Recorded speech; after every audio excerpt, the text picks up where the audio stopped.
Next जो है वो है हमारे पास प्रोटीन्स बफर। तो प्रोटीन बफर बड़ा आसान है, इसमें कुछ मुश्किल है ही नहीं, ठीक है, क्योंकि हमारे पास इसके अंदर प्रोटीन्स का तो आप है ना एक्शन नॉर्मली आता है, तो उसको मुझे बताने की ज़रूरत नहीं है। लेकिन जो हमारे पास दूसरी चीज़ जो बताने की है वो है कि हाउ हेमोग्लोबिन है ना एक्ट एज अ बफर। अब हेमोग्लोबिन जो है उसके अंदर हमारे पास, चूँकि हेमोग्लोबिन प्रोटीन है, अब हेमोग्लोबिन के अंदर हमारे पास है ना हिस्टिडीन एक हमारे पास वो होता है, अमाइनो एसिड होता है। उस अमाइनो एसिड का भी हमारे पास इमिडेजोल ग्रुप जो कि पॉजिटिवली चार्ज ग्रुप होता है, वो हमारे पास बेसिकली है ना मेन वो फैक्टर होता है जो कि हमारे पास बफर का रोल प्ले करता है। अब इमिडेजोल ग्रुप जो है ये हमारे पास पॉजिटिवली चार्ज ग्रुप है।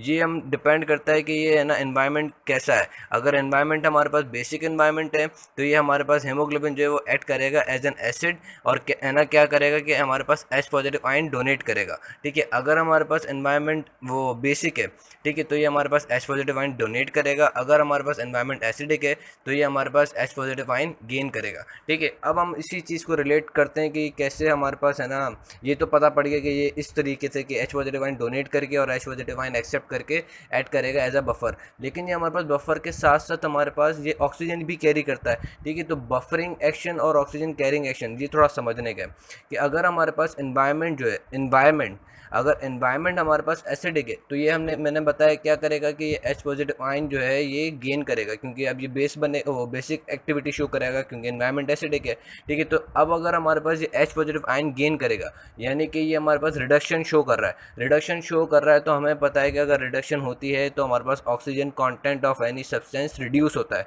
तो यानी कि हमारे पास अब क्या होगा कि ऑक्सीजन ये रिलीज़ करेगा। तो हम कहते हैं कि एसिडिक इन्वायरमेंट या acidity of the environment favours the delivery of oxygen. और अगर हमारे पास बेसिक इन्वायरमेंट हो, यानी कि बाहर इन्वायरमेंट के अंदर बेसिसिटी हो, तो ये हेमोग्लोबिन क्या करेगा कि haemoglobin H positive ion donate करेगा। अब अगर haemoglobin H positive ion donate करेगा तो हम ये क्या कह रहे हैं कि ये हमारे पास ऑक्सीडेशन हो रही है हेमोग्लोबिन की।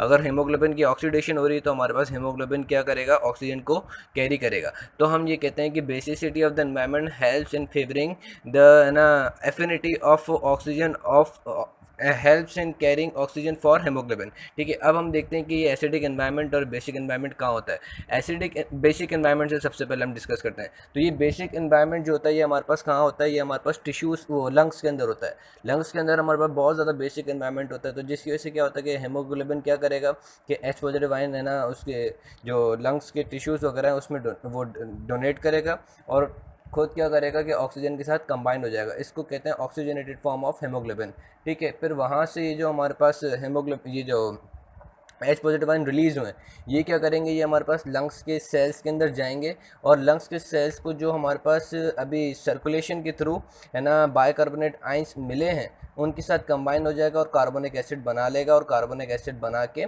फिर दोबारा कार्बोनिक एनहाइड्रेस एंजाइम होता है जो कि इनके ऊपर ऐड करेगा और हमारे पास वाटर और CO2 बना देगा और CO2 लिबरेट हो जाएगा, ठीक है। अब ये हमारे पास जो हेमोग्लोबिन है, हेमोग्लोबिन की ऑक्सीडेशन हुई थी जो मैंने पिक्चर में भी दिखाया हुआ है कि हेमोग्लोबिन की ऑक्सीडेशन यानी कि HbO2 ये हमारे पास कहाँ जाएगा, टिश्यूज़ के अंदर जाएगा। टिश्यूज़ के पास हमारे पास क्या होता है कि एसिडिक इन्वायरमेंट होता है, वहाँ पे ये क्या करेगा कि ये ऐड करेगा एज अ बेस, ठीक है, यानी कि ये हमारे पास एच पॉजिटिव आयन एक्सेप्ट करेगा, ठीक है। और क्या करेगा कि O2 की डिलीवरी करा देगा, O2 डोनेट कर देगा टिश्यूज़ के अंदर, ठीक है। अब टिश्यूज़ के अंदर एट अ टाइम वहाँ उसी वक्त ही जैसे ही वो डोनेट कराएगा ना O2, एट अ टाइम उसी वक्त हमारे पास क्या होता है कि CO2 टिश्यूज़ के अंदर प्रोड्यूस हो जाती है, ठीक है। तो CO2 और साथ में जो हमारे पास है ना वाटर होता है, ये क्या होते हैं कि हमारे पास है ना ये कार्बोनिक एसिड बना देते हैं और कार्बोनिक एसिड टूटता है दोबारा किसके अंदर, एच पॉजिटिव आइंस के अंदर और बाइकार्बोनेट आइंस के अंदर। तो अब जो मैंने आपको शुरू में बात बताई थी कि हमने ये कि एसिडिक एनवायरनमेंट था तो इसने ऑक्सीजन डिलीवर करेगा और haemoglobin H positive ion accept करेगा। तो वो जो एच पॉजिटिव आयन जो उसने एक्सेप्ट किए वो एक्चुअली यहाँ से आए थे, कहाँ से आए थे कि जो है ना टिश्यूज़ के अंदर है ना मेटाबॉलिक CO2 बना, CO2 ने वाटर के साथ कंबाइन हुआ, कार्बोनिक एसिड बना, कार्बोनिक एसिड टूटा इसके अंदर बाइकार्बोनेट आइंस के अंदर और है ना एच पॉजिटिव आइंस के अंदर। तो ये जो एच पॉजिटिव आइंस बने अब ये हमारे पास हेमोग्लोबिन के साथ कंबाइन हो जाएंगे, ठीक है। और ये रिड्यूस हेमोग्लोबिन जो है अब ये दोबारा हमारे पास वीनस सर्कुलेशन से है ना उसके अंदर पल्मोनरी आर्टरी के थ्रू ये हमारे पास वहाँ पे पहुँच जाएगा लंग्स के अंदर, ठीक है। उसके बाद अब हम देखेंगे कि है ना क्या चीज़ देखने की थी कि ये हमारे पास वहाँ पे लंग्स में पहुँच जाएगा। साथ साथ में बाइकार्बोनेट आइंस जो है ये भी हमारे पास साथ साथ में हमारे पास ब्लड के अंदर चलते रहेंगे। कुछ कभी कभी क्या होता है कि हमारे पास बाइकार्बोनेट आइंस की कंसंट्रेशन जो है वो आरबीसीज के अंदर बढ़ जाती है, तो वो क्या होता है कि ये बाइकार्बोनेट आइंस हमारे पास प्लाज्मा के अंदर चले जाते हैं और प्लाज्मा से क्लोराइड आइंस जो है वो हमारे पास किसके अंदर आ जाते हैं, आरबीसीज के अंदर आ जाते हैं। इस एक्शन को कहते हैं क्लोराइड शिफ्ट। ये कभी कभी होता है, लेकिन मोस्टली जो होता है वो बाइकार्बोनेट आइंस जो है ये हमारे पास प्लाज्मा और आरबीसीज के थ्रू ट्रैवल करके कहाँ पहुँचेंगे, वो लंग्स के अंदर पहुँचेंगे। लंग्स में जो मैंने स्टार्टिंग में चीज़ बताई थी कि लंग्स के अंदर बाइकार्बोनेट आइंस जो हैं वो फिर क्या होंगे कि कंबाइन हो जाएंगे एच पॉजिटिव आइन के साथ। ठीक है, अब वो एच पॉजिटिव आइन कहाँ से आते हैं कि जब हमारे पास ये रिड्यूस हीमोग्लोबिन जो है वो अब ऑक्सीडाइज हो जाएगा लंग्स के अंदर, और ऑक्सीडाइज होने के बाद वो क्या करेगा कि एच पॉजिटिव आइन रिलीज़ करेगा।